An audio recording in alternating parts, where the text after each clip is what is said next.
कचिन मिश्रावासे ब्रजपति सुतैसोरुविरोहात् लता श्री संदिता दादा दादी कदर्घं भुजपदो लुठन् भूमौ काका विकल विकलं गद गद वचा रुदन् श्री गौरांगो हृदय उदयन्मां मदयति। कलिपावनावतार श्री श्री गौरांग महाप्रभु परम अंतरंग पार्षद श्री श्री राधा कुंडाश्री परम पूज्यपाद श्री रघुनाथ गोस्वामी चरण तार श्री गौरांग स्तव कल्पतरुते चतुर्थ संख्यक श्लोके श्रीमन महाप्रभु अति भाव गंभीर गंभीरा लीला बा दिव्योन्माद लीला वर्णना करते गিয়ে আর এই শ্লোকে বলছেন কচিন মিশ্রাবাসে ব্রজপতি সুতৈসোরুবিরহাৎ শ্লথা শ্রী সন্দিতা দাদিকা দাদিকা দর্ঘং ভুজপদো কচিত মিশ্রাবাসে কোন সময়ে শ্রী কাশী মিশ্রের আবাসে ব্রজপতি সুতৈস্য উরুবিরহাৎ শ্রী ব্রজেন্দ্র নন্দনের উৎকট বিরহ বশত শ্রী শ্রী কৃষ্ণ চৈতন্য মহাপ্রভু শ্লথা শ্রী সন্দিতা তার শ্রীঅঙ্গের সব সন্ধিগুলি শ্লথ হয়েছিল এবং ভুজপদ অধিক দর্ঘং দধাত হস্তপদাদি প্রভুর স্বাভাবিক থেকে অধিক দীর্ঘ হয়ে গিয়েছিল। লুঠন ভূমৌ কাকা বিকল বিকলম গদ গদ বচারুদন ভূমৌ লুঠন এই অবস্থায় যিনি ধরণীতে গড়াগড়ি দিতে দিতে লুণ্ঠিত হতে হতে বিকল বিকলম কাকা গদ গদ বচারুদন অতিশয় বৈকল্য ভাবে যিনি ওই গদ গদ কাকুবাক্যে রোদন করছিলেন সেই শ্রী গৌরাঙ্গ হৃদয় উদয়ন মাং মদয়তি সেই শ্রী গৌরাঙ্গ দেব তিনি আমার হৃদয়ে উদিত হয়ে আর আমাকে উন্মত্ত করে তুলছেন। এই শ্লোক থেকে শ্রীল গোস্বামী পাঠ আরম্ভ করছেন শ্রীমন মহাপ্রভু দিব্যোন্মাদ লীলা। এই যে মহাপ্রভুর সুগম্ভীর এই দিব্যোন্মাদ লীলা এটি হচ্ছে শ্রী রাধারানীর সেই মোহনাক্ষ ভাবের পরম বা চরম ভাব। কোটি কোটি সমুদ্র অপেক্ষাও সুগম্ভীর অতিশয় দুর্বোধ জীব শক্তির পক্ষে সর্বথা গোচর। কোথায় ক্ষুদ্র কীট জীব, আর কোথায় সেই দিব্যোন্মাদ লীলা। তো সুতরাং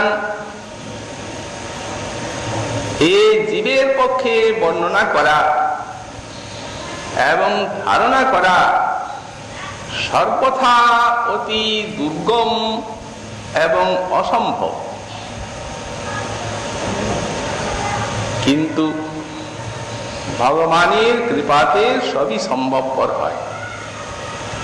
আমাদের শ্রীল কবিরাজ গোসাইপাদ তাঁর শ্রী চৈতন্য চরিতামৃতে অন্তলীলায় চতুর্দশ পরিচ্ছেদে মহাপ্রভুর এই লীলাটি বর্ণনা করেছেন। সেখানে তিনি লিখছেন, প্রভুর গম্ভীরা লীলা অতি সুগম্ভীর, বুঝিতে না পারে কেহ যদ্যপি হয় ধীর। ধীর ব্যক্তিও বুঝতে পারেন না, সাধারণই কা কথা। তো বুঝিতে না পারি যাহা, বর্ণিতে কে পারে। আমি তো বর্ণনা করতে যাচ্ছি, আমি তো লেখনী নিয়ে বসেছি সেই লীলা বর্ণনার উদ্দেশ্যে। বুঝতেই যখন পারি না, তখনটা বর্ণনা করবে কে? বুঝিতে না পারি যাহা, বর্ণিতে কে পারে। তবে একটা আশ্বাসের স্থান আছে, সেই বুঝে বর্ণে চৈতন্য শক্তি দেন যারে। মহাপ্রভুর কৃপা যদি হয়, তাহলে তিনি বুঝতেও পারবেন আর তিনি বর্ণনা করতেও পারবেন। বস্তুত এই লীলার যে উৎস, সেই উৎসটি তিনি এইখানে খুলে বলেছেন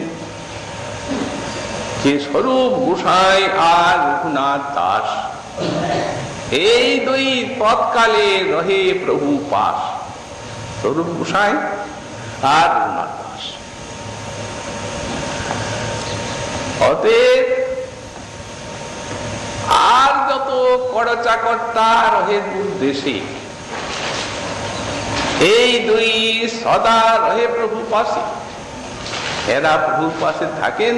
অন্যান্য যে কর্তা লীলা তারা দূরে, মুরারি মুক্ত ইত্যাদি। তো ক্ষণে ক্ষণে অনুভবী এই দুইজন আপন কর্তাতে কইলা এই লীলা বর্ণন, তারা ক্ষণে ক্ষণে অনুভব করেছে। এই স্বরূপ গোসাই আর দাসুল্লাহ। তো স্বরূপ সূত্রকর্তা আর রঘুনাথ বৃত্তিকার। স্বরূপ করেছেন সূত্র আর রঘুনাথ তার বৃত্তি করেছেন। তো সুতরাং তার বাহুল্য বর্ণী পাঁজি টিকা ব্যবহার, আর তারই থেকে যিনি বর্ণনা করেছেন, তিনি সেই বাহুল্য বর্ণনা করেছেন। তো সুতরাং সেই সাক্ষাৎ রঘুনাথ দাসের শ্রীমুখে ইনি প্রাপ্ত হয়েছেন এই সব লীলা, সুগম্ভীর গম্ভীরা লীলা। কিভাবে এই শ্রীকৃষ্ণ প্রেমের যে আকর্ষণী শক্তি স্বীয় কেন্দ্রাভিমুখী আকর্ষণ দ্বারা মহাপ্রেমিকের প্রাণটিকে, ইন্দ্রিয়গুলিকে নিজের দিকে আকর্ষণ করেন, কিভাবে সেই মহাশক্তি সব বিশ্বকে ভুলিয়ে আর প্রেমিকের অন্তরকে, বাহিরকে কৃষ্ণময় করে তোলেন, তারই আলোবর্তী এই মহাপ্রভুর দিব্যোন্মাদ লীলা।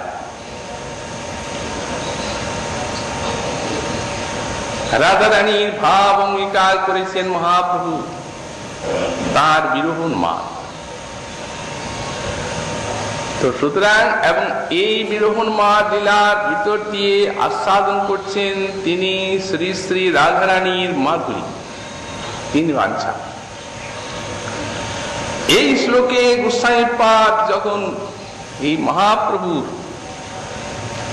এই অস্থিসন্ধি বিয়োগ লীলাটি বর্ণনা করছেন, তখন প্রথমেই লিখছেন ব্রজপতি সুত সরু বিরহ, ব্রজেন্দ্র নন্দনের উরু বিরহ বসত।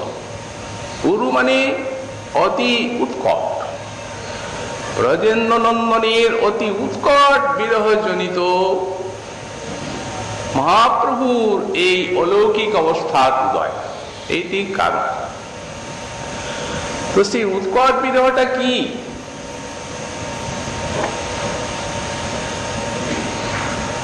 এইটি হচ্ছে শ্রী শ্রী রাধারানীর সেই মোহনাক্ষ ভাব।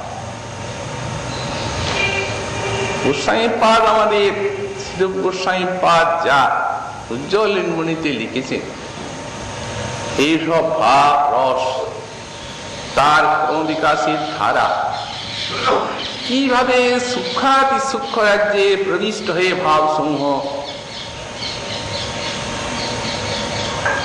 সেই মহাভাবতী ব্রজগোপী এবং রাধারানীকে এক অনির্বচনীয় দশায় উন্নীত করেন, এইরকম দার্শনিক ব্যাখ্যা বিশ্বে আর কোথাও নেই।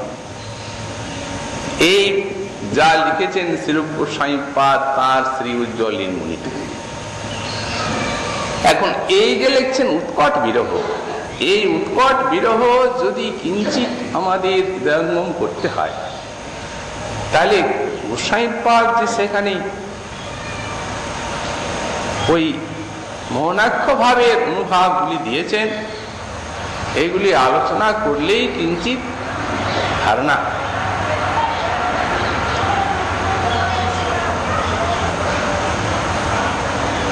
উনি লিখেছেন যে অনুভাব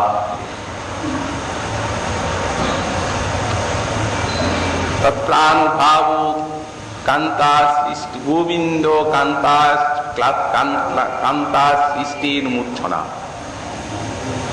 অসহ্য দুঃখ শিকারাত অপি তৎসুখ কামতা ব্রহ্মাণ্ড খবকারিত্বম তিরশ্চাম অপি রোদনম সভূতৈরপি তৎসঙ্গ তৃষ্ণা মৃত্যু প্রতিশ্রবাত দিব্যুন্মাদাদয়াপন্নী বিদ্যাধীর অনুকীর্তিতা।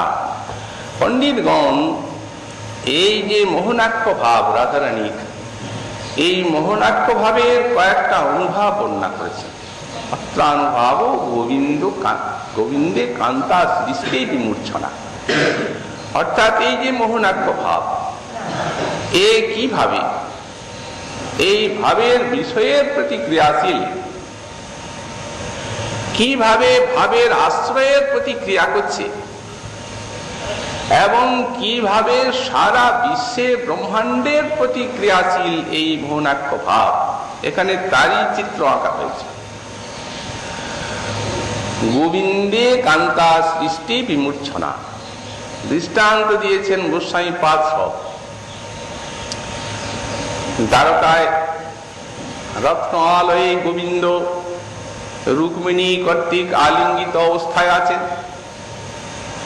ইত্য অবসরে শ্রী শ্রী রাধারানীর সেই নিকুঞ্জের কেলি পরিমল তার চিত্তে এক বিন্দু এসে উদিত হয়েছে।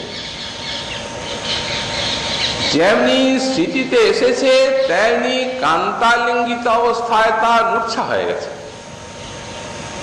এই ভাবের বিষয় হচ্ছেন কৃষ্ণ, সেই বিষয়ের প্রতি এই রূপ ক্রিয়া। শাস্ত্রের প্রতি অসহ্য দুঃখ শিকারাত অপি তৎসুখ কামতা। বুদ্ধ মহাশয় এখানে গোপ গোপী সান্ত্বনার জন্য এসেছিলেন। রাধারানীর সেই দিব্যন্মাদ চিত্রজল্প এই দর্শনের সৌভাগ্য শ্রী উদ্ধব পেয়েছিলেন রাধারানীর কৃপাতে। তাতে তিনি অনুভব পেয়েছিলেন যে এই মহিষী, এর প্রেমের কোনো তুলনা নেই। সেইরূপ বিশাল ভক্তিও তিনি রাধারানীর চরণে লাভ করেছিলেন রাধারানীর প্রেমের মহিমা থেকে। যখন তিনি এই বৃন্দাবনের থেকে রাধারানীর চরণের থেকে বিদায় নেন, যাবেন মথুরায়, তখন রাধারানীর চরণে প্রার্থনা জানালেন যে ঈশ্বরী, আপনার যদি কিছু সেবার সৌভাগ্য দান করেন, আপনার প্রিয়তমকে আমি কিছু আপনার কথা বলবো কি, তাকে আসতে বলবো কি এখানে? রাধারানী ধীর ভাবে অশ্রুকীর্ণাময়ন উন্মিলন করলেন এবং বললেন, দেখো উদ্ধব, তিনি এলে যে আমাদের আনন্দ হয় তুমি তো তা বুঝতেই পারছো আমাদের এই বিরহ অবস্থা দর্শন করে, কিন্তু এতে যদি তার কোনরূপ বিন্দুমাত্র কিছু অসুবিধা থাকে, কোনো অসুবিধা সহ্য করে, ক্লেশ সহ্য করে যদি আসতে হয়, তাহলে আসার কোনো প্রয়োজন নেই। আমরা এই বিরহ ব্যথা চিরকাল ভোগ করেই যাব। এখানে পূজার জিনিস হচ্ছে যে শ্রীকৃষ্ণ বিরহে গোপীগণের এবং রাধারানীর এক ক্ষণকাল কোটি যুগের মতো মনে হয়। ক্ষণকল্পতা বলে একটা অনুভব আছে। তো সুতরাং যেখানে একটা ক্ষণ কোটি যুগের মতো মনে হয়, সেখানে এক একটা ক্ষণে কত দুঃসহ জ্বালার ভোগ হয়, এইটা বুঝতে হবে। কিন্তু সব দিন সেই জ্বালা ভোগ করবেন যদি কৃষ্ণ নিশ্চিন্ত হয়ে আসবেন, আর কোন চিন্তা নিয়ে যদি আসেন, তাহলে আসার কোনো প্রয়োজন নেই। এই হচ্ছে মোহনাক্ষ ভাবের আশ্রয়ের প্রতিক্রিয়া। এই জন্য বললেন, অসহ্য দুঃখ শিকারা তপি তৎসুখ কামতা ব্রহ্মাণ্ড ক্ষোভকারিতম। আর ব্রহ্মাণ্ডের ক্ষোভকারিতা এখানে গোস্বামী পাদ দৃষ্টান্ত দিচ্ছেন যে রাধারানীর প্রেম ধুম নিঃশ্বাস দ্বারকায় গিয়ে, আর দ্বারকানাথকে বলছেন শ্রী নন্দীমুখী যে রাধারানীর প্রেম ধুম নিঃশ্বাস এক ফোঁটা বেরিয়ে এলো, তার অজ্ঞাত সারে সেটা ঘুরছে। তো সেটি নরকুলকে উচ্চ ঈশ্বরে রোদন করালো, সারা বিশ্বে চলে গেল পাতালে। ফণিকুলকে ব্যাকুল করে তুলল, চলে গেল স্বর্গে। ওই দেবগণকে ধর্মার্থ করে তুলল, চলে গেল বৈকুণ্ঠে, ব্রহ্মাণ্ডের আবরণ ভেদ করে। কমলা দেবীকে পর্যন্ত অশ্রুপাত করালো রাধারানীর সেই এক ফোঁটা প্রেম ধুম নিঃশ্বাস। এটা তিনি বেরুতে দেন নাই, কিন্তু এক কণিকা কোন রূপে তার অজ্ঞাত সারে বেরিয়ে আর ব্রহ্মাণ্ডের খুব জাগাল ভগবানের চতুষ্পাদ বিভূতিতে বৈকুণ্ঠে পর্যন্ত খুব জাগাল। এখানে গোস্বামী পাদ একটা শব্দ দিয়েছেন, পূর্ণানন্দে পুষিত্বা। অর্থাৎ এই যে দুঃখটা ভোগ করালো, এই দুঃখটা জগতের দুঃখের মতো সুখের অভাব নয়। কারণ এই জগৎ, এখানের যে দুঃখ, সেটি হচ্ছে সুখের অভাবই দুঃখ, কিন্তু সেখানের দুঃখটা স্বতঃসিদ্ধ ভাব। অতএব পূর্ণানন্দে বাস করেও এই দুঃখ ভোগ করলো তারা। যখন এই অপ্রাকৃত দুঃখের ভোগ হয়, তখন মনে হয় দুঃখেরও সীমা নাই আর সুখেরও সীমা নাই, যেন বিষামৃতে একত্র মিলন। এই জন্য পূর্ণানন্দী পুষিতা শব্দটি দিয়েছে। এই রাধার প্রেম ধুম নিঃশ্বাস। এখানে আর একটা কথা আমরা বলে রাখি, যদিও অন্যত্র আছে এই শ্লোকটা। একদিন রাধারানীর বিরহ ব্যথা দর্শন করে ললিতা বিশাখা তিনি রাধারানীর কাছে জানতে চেয়েছিলেন যে কৃষ্ণ বিরহে তোমার কি কষ্ট হচ্ছে, যদি একটুখানি বলে দাও। প্রিয়জনের কাছে দুঃখের কথা বললে দুঃখ অনেকটা হালকা হয়ে যায়, এটা নিয়ম। ওরা শুনতে চাচ্ছেন যে রাধারানীর এই দুঃখটি যদি একটু কম হয়। রাধারানী বলছেন, সখী ও কথা শুনতে চাইবে না, আমার অন্তর এই শ্রীকৃষ্ণ বিরহ জ্বালায় যে দুঃখ ভোগ করছে,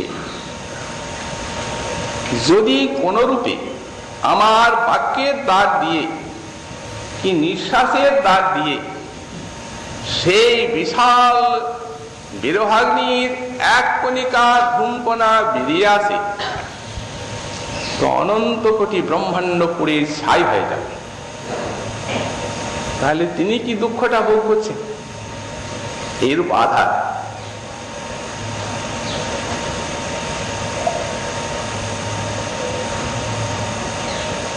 ব্রহ্মাণ্ড ক্ষোভকারিতম তিরশ্চামপি রোদনম। একটি যমুনা তটে মল্লিলতাকে বুকে নিয়ে রাধারানী রোদন করছিলেন। নিজের হাতে রোপণ করেছেন, আকাঙ্ক্ষা ছিল ফুল হবে,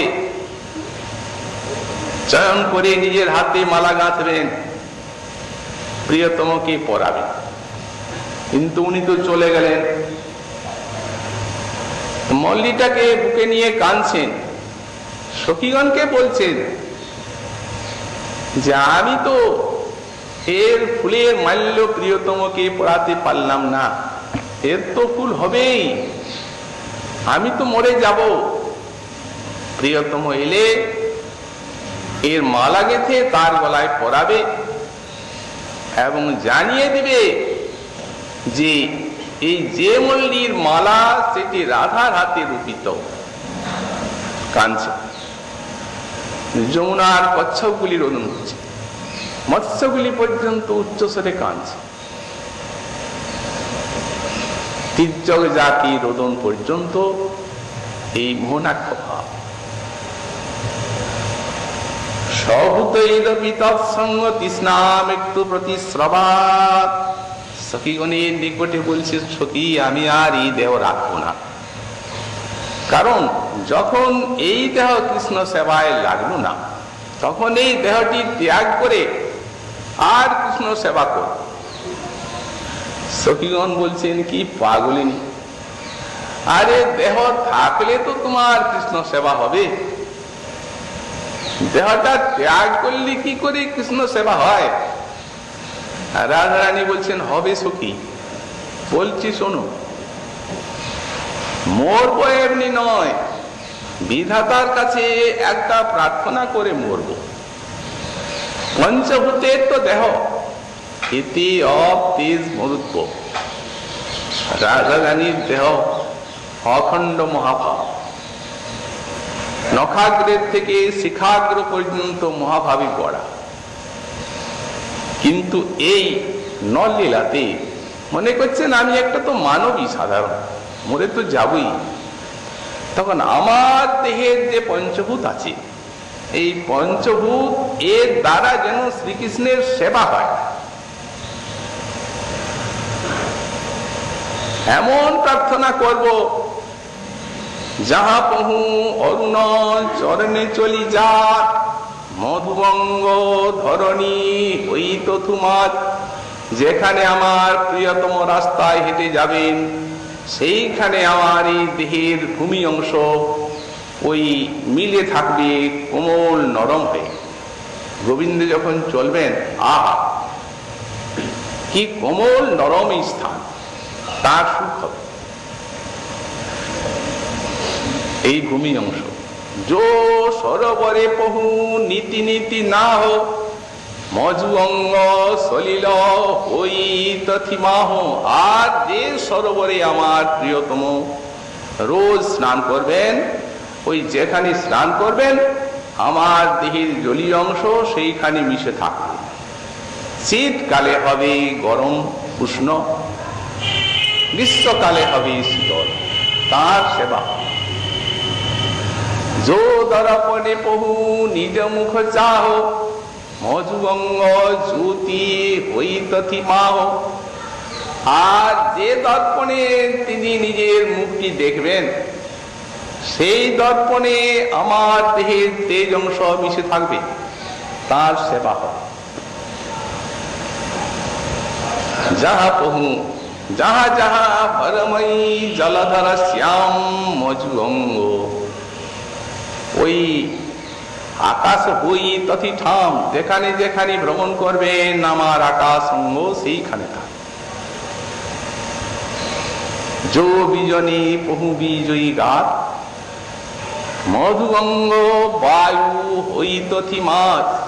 আর যে বিজনে হাওয়া করবেন নিজেকে, সেইখানে আমার বায়ু অংশটি মিশে থাকবে, তার সেবা। সবুতৈরপি তৎসঙ্গ তৃষ্ণা প্রতিশ্রবা। আর তারপরে দিব্যোন্মাদ, এটি হচ্ছে চরম ভাব।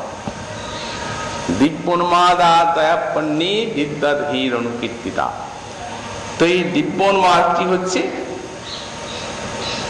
রমা বা কাপি বৈচিত্রী দিব্যোন্মাদ জ্যোতি। রমের মতো আভা আছে যা। আভা মানে কি? আভাটা অন্যে দেখে, নিজে তো দেখেন না, তো ভ্রম এটি অন্য দেখে। ললিতা বিশাখারী দেখেন যেন রাজারানীর ভ্রম হয়ে গেছে, উন্মাদিনী। কিন্তু আসলে ওই যে মেঘে কৃষ্ণ দর্শন করছেন, সাক্ষাৎই কৃষ্ণ, তার সেই দিব্যোন্মাদ ভাবটি আস্বাদনের জন্য আকাশের গা বেয়ে যাচ্ছে। ললিতা বিশাখাদি দেখছেন মেঘ যাচ্ছে, আর দাঁড়াও দাঁড়াও বলে রাধারানী ছুটি ছুটি যাচ্ছে। উনি কৃষ্ণই দেখছেন, ওরা দেখছেন মেঘ। এই জন্য ভ্রমের মতো আভাটা আছে যার, ভ্রান্তি নয়, পরম সত্য দর্শন। কমালে কৃষ্ণ ভ্রম হচ্ছে, কৃষ্ণই দাঁড়িয়ে আছে। আলিঙ্গন করতে যাচ্ছেন, সখীগণ দেখছেন, ভ্রান্তি, ভ্রান্তি না। এই জন্যে ভ্রমের মতো আভা, একেই দিব্যোন্মাদ বলা হয়। উদ্ঘূর্ণা চিত্তজল পাদ্যা তার ভেদা বহু মতা। উদ্ঘূর্ণা চিত্তজল ইত্যাদি বহু ভেদ। এই যেদিনের এই লীলা, যে লীলাটি বর্ণনা করছেন অস্থি সন্ধি বিয়োগ, সেই দিনের ঘটনা হচ্ছে এই। মহাপ্রভু রাত্রে শয়ন করেছেন, নিদ্রা যাচ্ছে। একদিন মহাপ্রভু করিয়াছেন শয়ন, কৃষ্ণ রাস লীলা করে দেখিল স্বপন। স্বপ্ন দেখছেন, রাসলীলা হচ্ছে। মণ্ডলী বন্ধে গোপীগণ করেন নর্তন, আর মধ্যে রাধা সহ নাচে ব্রজেন্দ্র নন্দন। চারদিকে গোপীগণ নৃত্য করছেন, তার মধ্যে দয়াদ্বয়, আর মাঝখানে রাধা কৃষ্ণ নৃত্য করছেন। দেখি প্রভু সেই রসে আবিষ্ট হইলা। বৃন্দাবনে পাইনু কৃষ্ণ, এই জ্ঞান হইলা। ওনার জ্ঞান হলো বৃন্দাবনে তিনি কৃষ্ণকে পেয়ে গেছে, সেইভাবে আবিষ্ট হয়ে আছে। যেমন স্ফূর্তিতে দর্শন প্রেমিকের, তেমনি স্বপ্নে দর্শন আছে। এটি তো আর এই জগতের মানবের মতো স্বপ্ন নয়, তারা স্বপ্নে রাধা কৃষ্ণের দেখে, ওটা প্রত্যক্ষ। প্রাণ রক্ষার জন্য স্বপ্নে দর্শন দেন, স্ফূর্তিতে দর্শন দেন। বেলা হয়ে গেল, গোবিন্দ মনে ভাবছেন আজ এত দীর্ঘ সময় প্রভু ঘুমাচ্ছেন, ওঠো ওঠো, প্রভুকে জাগাচ্ছে। ঘুম ভেঙে গেল, স্বপ্ন ভাঙল। জাগিলে স্বপ্ন ভঙ্গ হইল, প্রভু দুঃখী হইলা। সেই মিলনের লোকানন্দার থেকে সেই বিরহের মরুভূমিতে এসে পড়লেন, হাহাকার করে উঠলেন। অভ্যাসে কোন রূপ দেহকৃত্য করলেন, করে জগন্নাথ দর্শন করা যে নিত্য কাজ, জগন্নাথ দর্শনে গেলেন। স্বপ্নাবেশে প্রভুর ওই ভারী গরম প্রেমী মনটা গরম, স্বপ্নের আবেশটা আছে। নিত্যের মতো সেই গুরুস্তম্ভের পিছনে দাঁড়িয়ে দেখছেন। সেদিন জগন্নাথে দেখে সাক্ষাৎ ব্রজেন্দ্রনন্দন, সেদিন দেখছেন মুরলীধারী রূপ। সুভদ্রা নাই, বলভদ্র নেই, একা। ওই স্বপ্নের আবেশে সেদিন এই রূপটি দর্শন করছেন জগন্নাথে, আবিষ্ট হয়ে দেখছেন, এই পেয়ে গেছি সেই ভ্রমণাথ। ইত্যবসরে একটি অভাবনীয় ঘটনা ঘটে গেল। উড়িয়া এক স্ত্রী, সে ভিড়ে দর্শন না পাইয়া জগন্নাথে দেখে প্রভু স্কন্ধে পদ দিয়া। জগন্নাথের দর্শনার্থীর ভীষণ ভিড়, এক উড়িয়া স্ত্রী সে দর্শন না পেয়ে আর প্রভুর কাঁধের উপরে উঠে গেছে, গরুস্তম্ভকে ধরেছে আর প্রভুর কাঁধে পা দিয়ে দিয়েছে। প্রভু আবিষ্ট, কিছু খেয়াল নাই। গোবিন্দ দেখেছেন অঙ্গ সেবক, আরে নাবো নাবো নাবো, কোথায় উঠেছ? এই গোবিন্দের কথা শুনে স্ত্রীও নাবলো, প্রভুর চরণে প্রণাম করলো। গোবিন্দকে প্রভু বলছেন, ভুল করলে, আদি বৈশ্যা এরে কারে কর নিবারণ, এ করুক যথেষ্ট জগন্নাথ দর্শন। ওকে জগন্নাথ দেখতে দিলে না কেন আমার কাঁধের উপর? জগন্নাথে আবিষ্ট ইহার অনুমন প্রাণী, এ আমার কাঁধে পদ দিয়ে আছে তাহা নাহি জানে। জগন্নাথের দেহ মন প্রাণ একান্তই আবিষ্ট, আমার কাঁধের উপরে পা দিয়েছে সেটাও তার জ্ঞান। ওহো ভাগ্যবতী, এই বন্ধ ইহার পায়, ও এর চরণ বন্দনা করতে হবে। আমার তো এত আরতি নাই, এত আরতি জগন্নাথ আমারে না দিলা। অতএব ও ভাগ্যবতী, এই বন্ধ ইহার পায়, ইহার প্রসাদে ওইছে আমারও বা হয়। এখন দেখছিলেন মুরলীধারী রূপ, স্ত্রী দেখলেন, একটা ঘটনা ঘটলো, বাহ্য এসে গেল। দেখছেন জগন্নাথ, বলভদ্র, সুভদ্রা, যেমনি বাহ্য প্রকাশ হলো, এই আবেশটা কেটে গেল। তেমনি জগন্নাথ, বলদেব, সুভদ্রার স্বরূপ দেখিল। প্রাপ্ত রত্ন হারাইলা, ওইছে ব্যক্র কিলা, বুকটা ভেঙে গেল। কোথায় সাক্ষাৎ বৃন্দাবনী ব্রজেন্দ্র নন্দনীর দর্শন, কাহা কুরুক্ষেত্র আইলাম, কাহা বৃন্দাবন, সেই বৃন্দাবন কোথায়? এখনই বৃন্দাবনী কৃষ্ণ দেখলাম, আর এখনই কুরুক্ষেত্রে এসে গেলাম। বিকল হয়ে গেল প্রাণটা। যখন প্রাণ অতিশয় বিকল হয়ে পড়লো, তখন সেবকেরা প্রভুকে অতি কষ্টে গৃহে নিয়ে এলেন সান্ত্বনা দিয়ে। সে কি অবস্থায় সারাদিন কাটে, ওই এক একবার করে স্বপ্নাবেশ, আর এক একবার করে সেই বিরহ জ্বালা। সন্ধ্যা হয়ে গেল, অতি কষ্টে প্রত্যেক দিনের মতো সেই স্বরূপ দামোদর রামানন্দ রায়ের সঙ্গে মহাপ্রভুর কৃষ্ণ কথা ইষ্টগুষ্টি। সেদিন কিন্তু আর এক কথা, স্বরূপ দামোদর রামানন্দ রায়কে দেখি গলা জড়িয়ে ধরে কাঁদতে লাগলেন। স্বরূপ রামানন্দ রায়, ও আমার কি অবস্থা হলো। সখা, আমার মন যোগী হয়ে সব ইন্দ্রিয়গুলিকে শিষ্য করে সঙ্গে করে আর বৃন্দাবনে চলে গেল। এইখানে যে ব্যাপারটি, সেটি অতি রহস্যময় দুর্গেয় ব্যাপার। যোগী টুগী কিছু নয়, মনের যে অবস্থা দৃষ্টান্ত দিয়েছেন, এই দৃষ্টান্ত দিয়ে বোঝাতে চাচ্ছেন যে মন শ্রীকৃষ্ণের আকর্ষণে ওই ইন্দ্রিয়ের সঙ্গে কিভাবে বৃন্দাবনে চলে গেল এবং কিভাবে দেহটা শূন্য হয়ে গেল।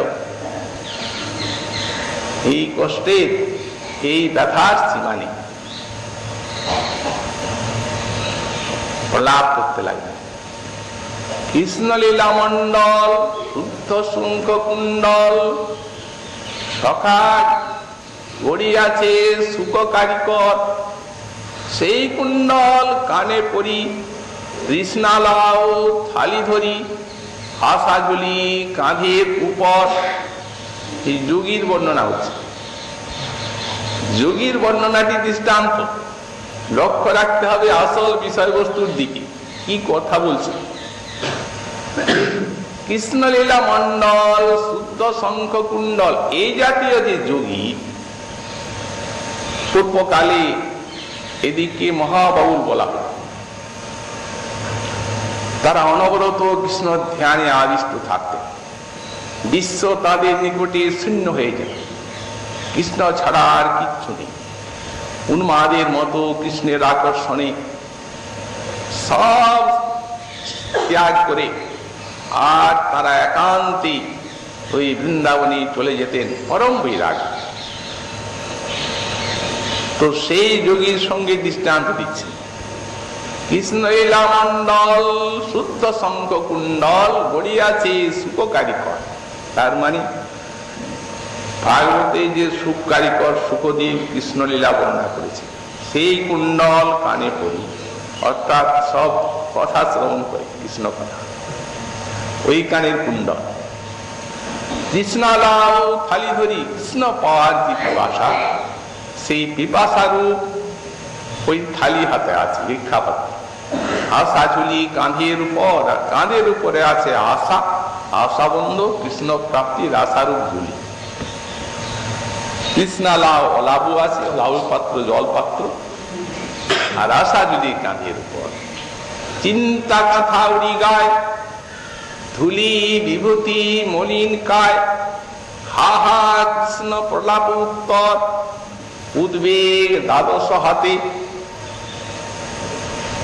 লোভের ঝুলনি মাথে, ভিক্ষা ভাবে ক্ষীণ কলেবর। ব্যাস সুকাদি যোগীগণ কৃষ্ণ আত্মা নিরঞ্জন, তার যে বৃন্দাবন লীলাগণ সব ভাগবতে করিয়াছে বর্ণনী, সেই লীলা সেই তর্জা পরে অনুক্ষণ ভাগবতের শ্লোক পাঠ করছে। এই মন যোগী দশেন্দ্রিয় শিষ্য করি, মহাবাউল নাম ধরি, আর শিষ্য লইয়া করিল তার কি করে, তার হাত থেকে কিছু অব্যাহতি আছে? এই বাঁচি তাই, এর মতো প্রবল দুটি আর কেউ নেই, কারো দরকার নাই। ললিতা মান শিক্ষা দিয়েছেন রাজা রানীকে, কখনো ওর কথা শুনবে না আর ওর দিকে তাকাবে। গোবিন্দ নিরুপায় হয়ে বাঁশি বাজাচ্ছেন, রাজা রানী বলছেন ললিতে মানের উত্থাপিকা আমার কর্ণগুলিকে বন্ধ করো, বন্ধ করো। কান বন্ধ করতে হবে কেন? ওই যে সুর সুর বাজে, একবার যদি ঢুকে আর টানবে। যোগী হইয়া হরে নারীর মন, মোটকণ্ঠা বাড়াইয়া আর্যপদ ছাড়াইয়া আনি তোমায় করে সমর্পণ।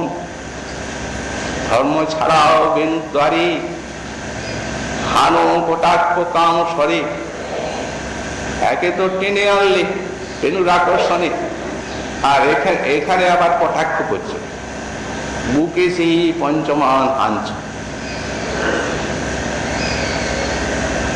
লজ্জা ধর্ম সকলই ছাড়াও আর এবে আমায় করি রোষ, কহ পতিত্যাগে দোষ। এতটা করে আর এখন বলছো পতিত্যাগ করা পতিব্রতার দোষ। এবার ধার্মিক হইয়া ধর্ম শিখাও। তুমি এখন ধার্মিক হয়, ধর্ম শিক্ষা। অন্য কথা অন্য মন, বাহিরে অন্য আচরণ, এই সব শঠ পরিপাটি। তুমি জানো পরিহাস, হয় নারীর সর্বনাশ, সারহে সব কুটিনাটি। তোমার এই বেনুনাথ অমৃত ভুলে আর অমৃত সম মিঠা বলে, এই তিন অমৃতে আর এই ভূষণ সিঞ্চিত, এই তিন অমৃতে হরে কান হরে মন হরে প্রাণ, বলো কেমনে নারী ধরিবে চিত। এখানে একটা আমরা সিদ্ধান্তের অবতারণা করতে চাই। আচ্ছা, শ্রী গীতাতে ভগবান বলছেন ধর্ম সংস্থাপনার্থায় অসম্ভবামি যুগে যুগে। আমি ধর্ম সংস্থাপনের জন্য যুগে যুগে অবতীর্ণ হই। যিনি ধর্ম সংস্থাপনের জন্য অবতীর্ণ হয়েছেন, তিনি বাঁশি বাজিয়ে আরে রূপ দেখিয়ে আর পতিব্রতাগণের পতিব্রত ধর্মকে ভেঙে দেবেন, তাহলে ধর্ম সংস্থাপন কি করলেন? সাধারণের মনে এইরূপ প্রশ্ন জাগতে পারে। তাই মহাজনগণ এর সমাধান করেছেন। বললেন দেখুন, ধর্ম একটা ধর্ম আর একটা কর্ম। আচ্ছা, এই যে বর্ণাশ্রম আদি ধর্ম যা কিছু আছে, লৌকিক ধর্ম, এই ধর্মের সৃষ্টি হয়েছে এই জন্যই এই ধর্ম পরম ধর্মে পৌঁছে দেবে। পরম ধর্ম ভক্তি, ভগবান শ্রীকৃষ্ণের উপাসনা, এটি পরম ধর্ম। তো সুতরাং এই পতিব্রতাগণের ওই রমণীগণের পতিব্রতা ধর্ম শাস্ত্রের নির্দেশ। তাহলে পতিব্রতা ধর্মটি তার চরম ফল যখন দেবে, কোটি কোটি জন্ম পতিব্রতা ধর্ম যাজন করার যখন পুরো ফলটা পাবেন, তখন কৃষ্ণের চরণে ভক্তি হবে চরম ফলে। কারণ তিনি তো পরমপতি। এক পতি, তিনি পতিব্রতাকে বলছেন যে আমি বিদেশে যাব কয়েকদিন। তো পতিব্রতা বলছেন দেখো আমার নিয়ম করা আছে, আমি এই তোমার সেবা না করে জল গ্রহণ করি না। তাহলে আমার নিয়মটা কি হয়?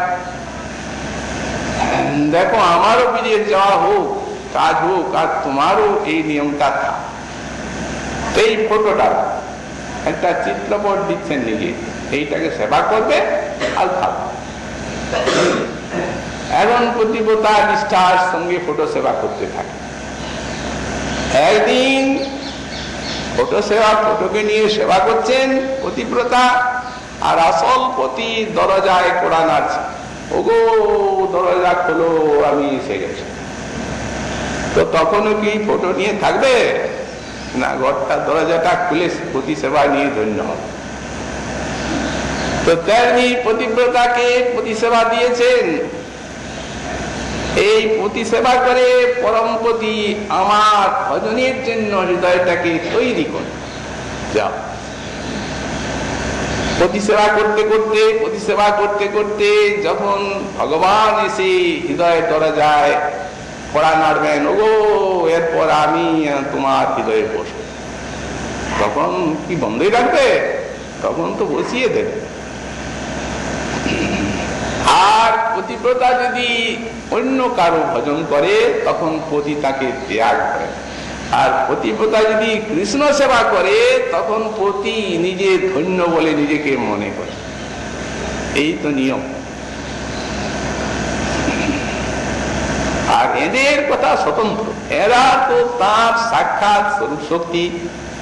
রাধা কৃষ্ণ এক আত্মা দুই দেহ ধরি, মাঝখানে এই যে আকর্ষণ বিকর্ষণ, এই যে টানা আর ঠেলে দেওয়া, এই আকর্ষণ বিকর্ষণটি অত্যধিক রূপে হৃদয়ে আলোড়ন জাগবার জন্য যোগমায়া কর্তৃক এই এক একটা কল্পিত পতি দেওয়া হয়েছে।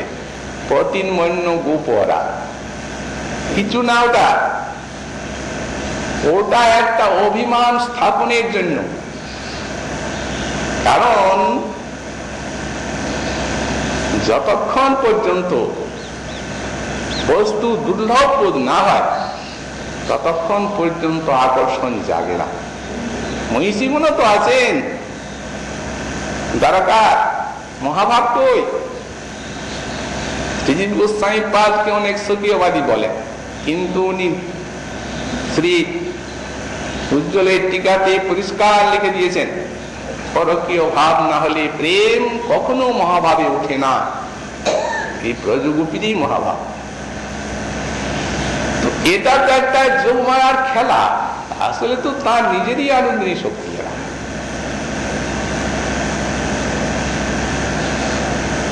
শ্রীমন মহাপ্রভু সেই রাধারানীর ভাব দিয়ে আর ওই বাঁশির সুর আর উপমাধুরী দর্শন করে যে আকৃষ্ট হয়েছেন, এই শব্দগুণে আকৃষ্ট।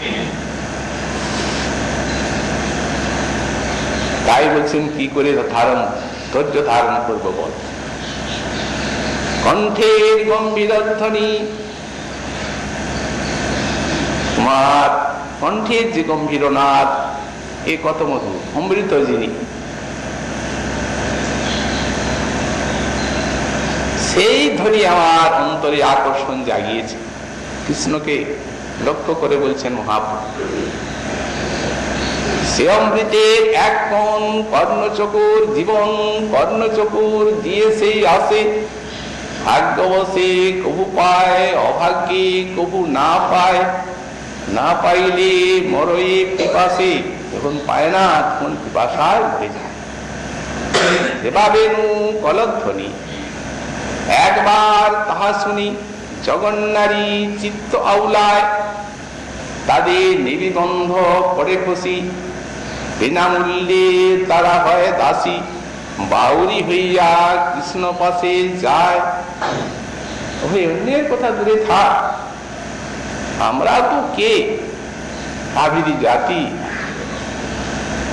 মুগ্ধা গোপী, যেবা লক্ষ্মী ঠাকুরানী, দেহ যে কাকলি শুনি, কৃষ্ণ পাশে আইসে প্রত্যাশায়, না পায় কৃষ্ণের সঙ্গ, বাড়ি তৃষ্ণার তরঙ্গ। তপ করে তবু নাই পায়। বেলমণি তো এখনো কমলা তপস্যা করছেন না, শ্রীকৃষ্ণের বেলমনা দিয়ে আকৃষ্ট হয়েছেন, কৃষ্ণের চরণ রেণুচা, সর্বথা অসম্ভব। ও হয় না কখনো। গোপজাতি কৃষ্ণ গোপী প্রেয়সী তাহার, গোপী ছাড়া অন্য স্ত্রী কৃষ্ণ না করেন অঙ্গীকার, আর লক্ষ্মী চাহে সেই দেহে কৃষ্ণের সঙ্গ।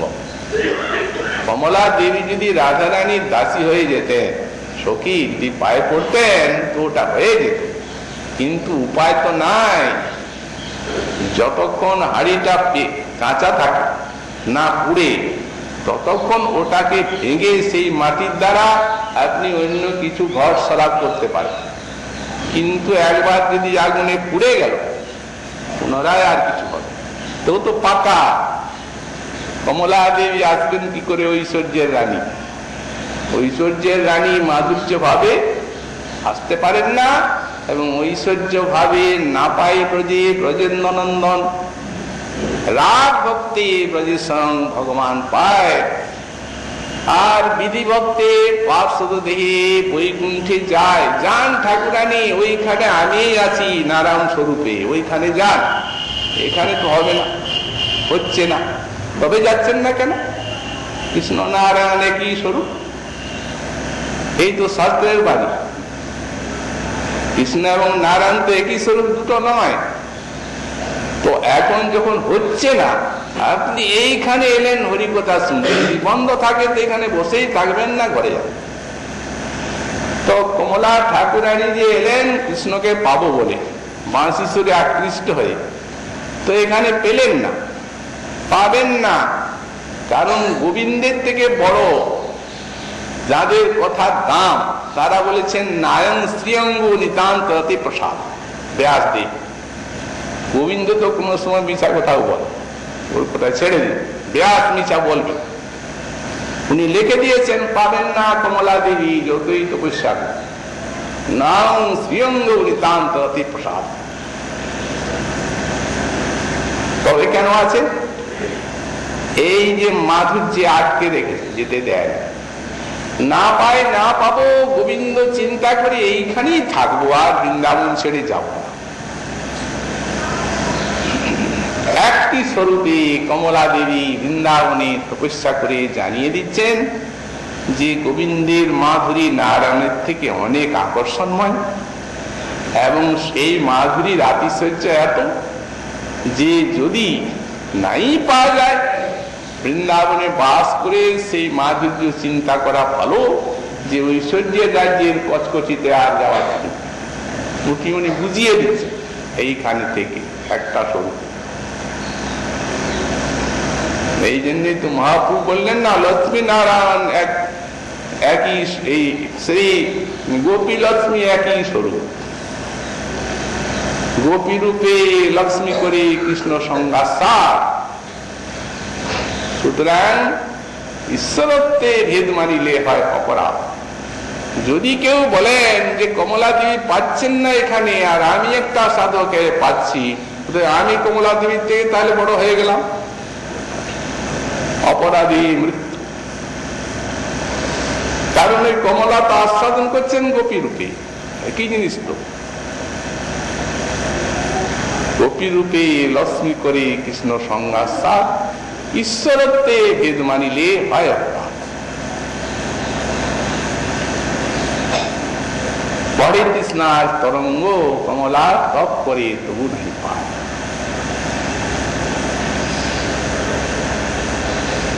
মহাপ্রভু এই রূপ বলতে বলতে সহসা ভাবের গতি পরিবর্তন হলো।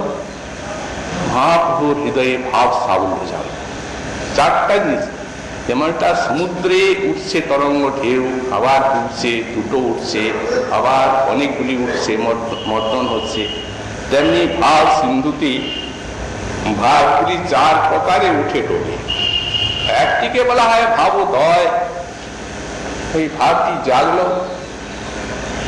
তারপরে একটিকে বলা হয় ভাব সন্ধি, আর একটা যেটা জাগলো আর একটা উঠে তার সঙ্গে মিশলো, তখন ভাব সন্ধি।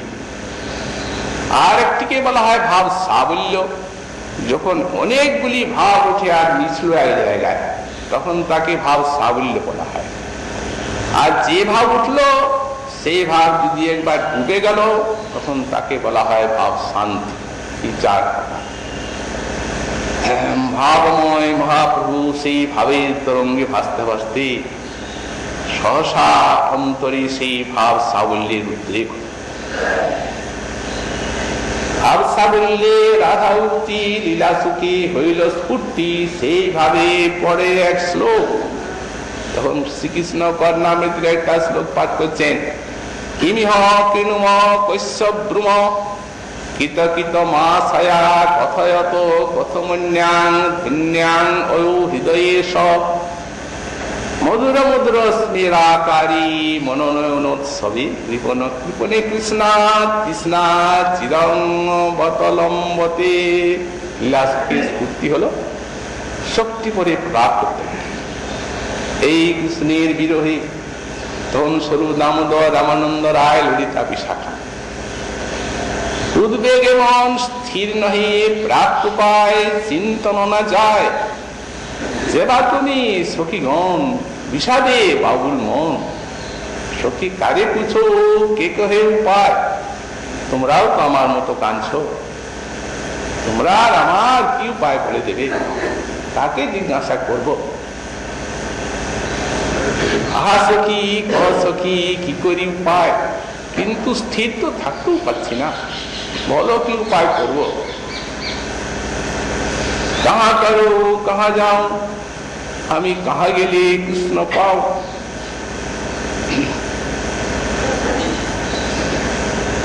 সবে মরে সে উপায়, সেই উপায় বলে আগের গতি উল্টে গেল, একটা উঠে মতি নামক ভাবোদ্গম হল। শাস্ত্রর্থ বিচার বিচার নির্ধারণ মতি, এই শাস্ত্রের অর্থ বিচারকেই মতি বলা হয়। তো মতি যখন উঠল তখন ওই এসে গেল পিঙ্গলার স্মৃতি, জাগাইল ভাবমতি, পিঙ্গলার স্মৃতি উঠাইল ভাবমতি। শ্রীমদ ভাগবতে একাদশ স্কন্ধে অষ্টম অধ্যায়, যেখানে যদু এবং শ্রী অবধূতের প্রসঙ্গ, সেইখানে অবধূত ওই যদুর নিকটে নিজের কথা বলছেন, যার বৈরাগ্য এবং এই ভক্তির কথা। সেখানে উনি নিজে 24টা গুরুর কথা উল্লেখ করেছেন। তো 24টা গুরু মানে কি? পৃথিবী, জল, আকাশ, অগ্নি, সূর্য, চন্দ্র, ভ্রমর, বেয়ার, কপট ইত্যাদি ইত্যাদি, তাদের কাছে কি কি শিক্ষা পেয়েছে। সেইখানে ওই পিঙ্গলায় বারবণিতার কথাও বলেছেন অবধূত। সেখানে বলছেন, হে যদু শোনো বলি, সে আমার এক গুরু।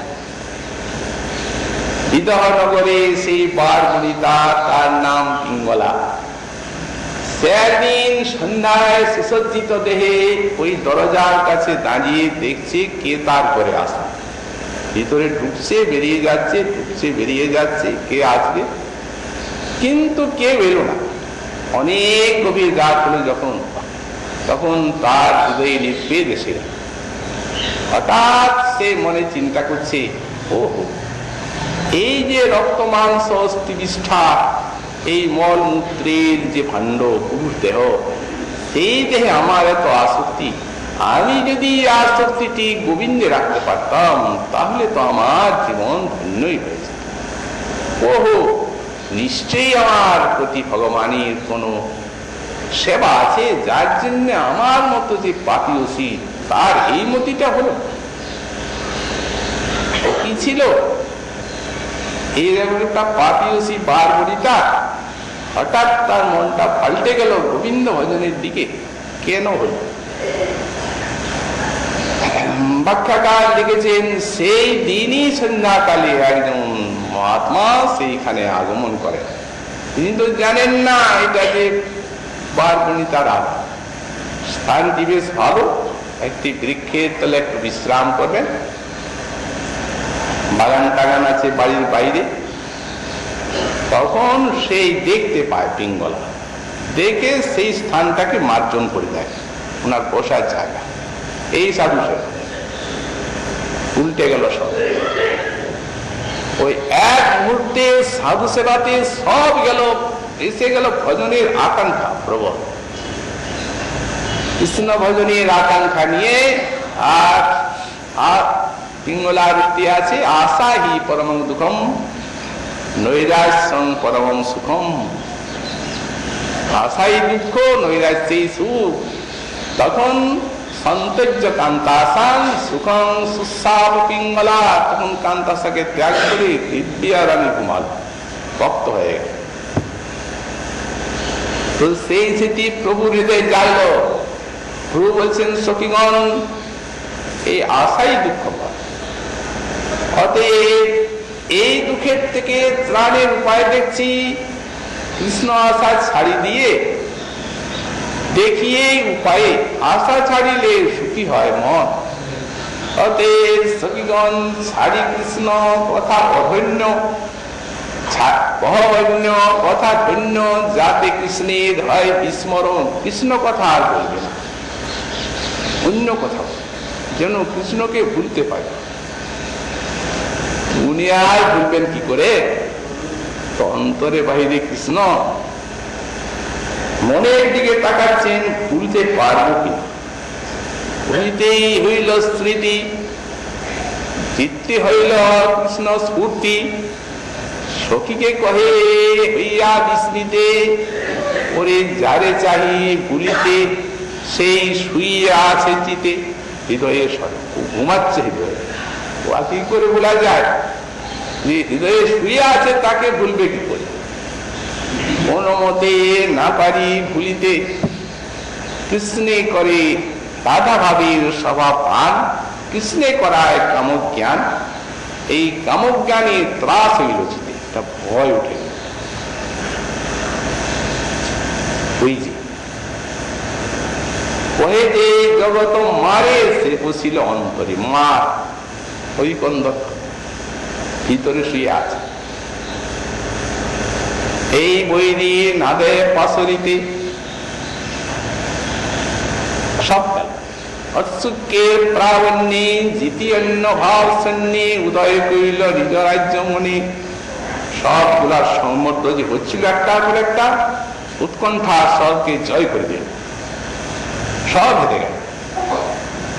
অন্যান্য ভাব সৈন্যকে স্মর্দিত করল উৎকণ্ঠা। বিরাজ গোস্বামী পাদ লিখেছেন, প্রভুর দেহ ইক্ষুবন আর মত্তগজ ভাব। একটা ইক্ষুবনে যদি অনেকগুলি মাতোয়ালা হাতিকে ঢুকিয়ে দেওয়া যায়, সবকে গুঁড়ো করে দেয়, ঠিক তাই। কিন্তু এখানে সবকে জয় করে একটা উঠলো উৎকণ্ঠা। অৎসুকের প্রাবণ্যে যিনি অন্য ভাব শূন্যে, উদয় করিল নিজ রাজ্য মনে। প্রভুর মনে হইল লালস, মন না হয় আপন বশ, দুঃখে মনে করে নভৎসনে। কারো দোষ নাই, আমার মনের দোষ। মন মোর বন বিন, জল বিনা যেন বিন, কৃষ্ণ বিনা মনে মরি যায়। সেই মধুর হাস্যনয়ন, মনোনেত্র রসায়ন, কৃষ্ণে তৃষ্ণা দ্বিগুণ বাড়া। হা কৃষ্ণ প্রাণভন, হা পদ্মলোচন, হা দিব্য সদ্গুণ সাগর, হা শ্যাম সুন্দর, হা পীতাম্বর ধর, হা রাস বিলাস নাগর। কোথা গেলে তোমা পাই, তুমি কহ তাহা যায়। এত বলি চলিল ধাইয়া, শেষকালে উঠে ছোটা একেবারে। হে কৃষ্ণ বলে দাও, কোথায় গেলে তোমায় পাই। ছুটে যাচ্ছে, স্বরূপ উঠি কলে করি, প্রভুরে আনিল ধরি। নিজ স্থানে বসাইল লইয়া, যে স্থানে বসালেন বলছেন বলো কিছু মধুর গান শোনা। তখন স্বরূপ গায় বিদ্যাপতি, গীত গোবিন্দের গীতি শুনি প্রভুর জুড়াইল কান। এই ভাব গোস্বামী পাদ বলছেন, সগৌরাঙ্গ হৃদয় উদয়ন মাং মদয়তি। সেই ভাব আবিষ্ট শ্রী গৌরাঙ্গ দেব আমার হৃদয়ে উদিত হয়ে আর আমাকে আনন্দমত্ত করে তুলছেন। তার পরবর্তী শ্লোকে আবার শ্রীপাদ মহাপ্রভুর অন্য লীলা বর্ণনা।